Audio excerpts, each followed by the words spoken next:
Time, as you well know, weary traveler, is irrelevant.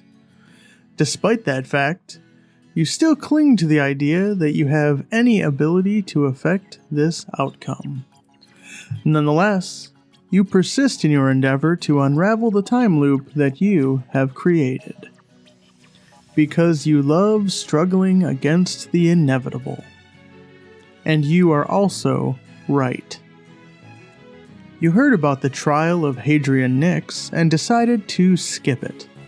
On principle. Everything within you yelled that it was going to be an absolute shit show.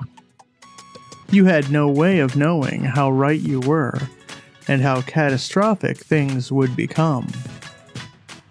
I mean, it's just a trial of some megalomaniacal scientist, not like it had some kind of cosmic significance, not like several ultra-powered beings were converging on the site to enact revenge for the actions of said scientist, allegedly.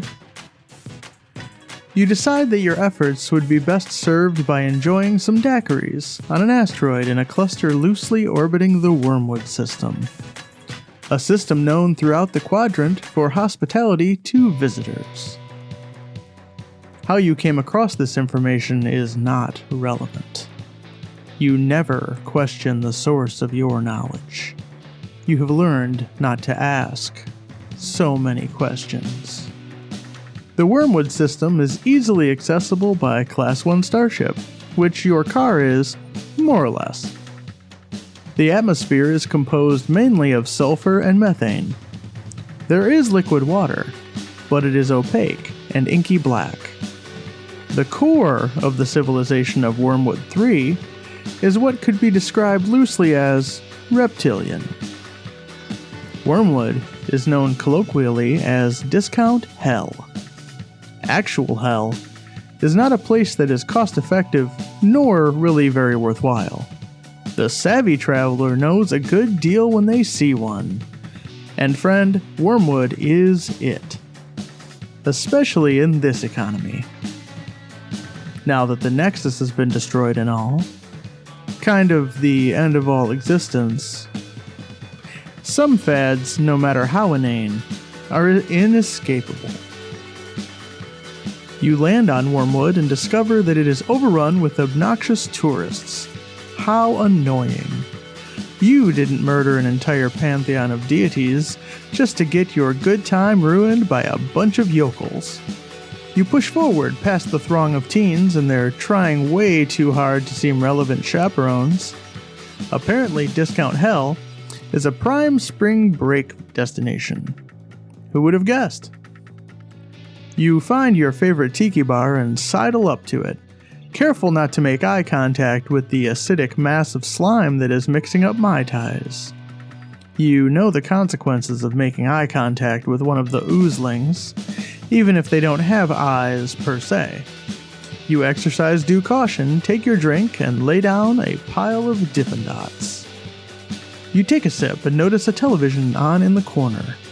It seems like that's always the way, no matter how interesting the locale. A TV will always suck you right in. They were airing live coverage of the Nix trial. You knew that poor bastard's grandfather. You are embarrassed for the old chap at what his line has devolved into. You, after all, remember the age of proper villainy. What has transpired now is the age of disappointment. You turn away from the set and allow your thoughts to wander to a time when things were a little less chaotic. After a few moments pass, you are shaken from your stupor by a leather-gloved hand atop your own. You have long given up the idea of serendipity, and are certainly well beyond the notion of romance. But something about this moment makes you start to question your stance on both of these issues. Well, stranger. Of all the imitation ports of damnation in all the infinite worlds, you had to dimensionally warp into mine. Lucian Nix.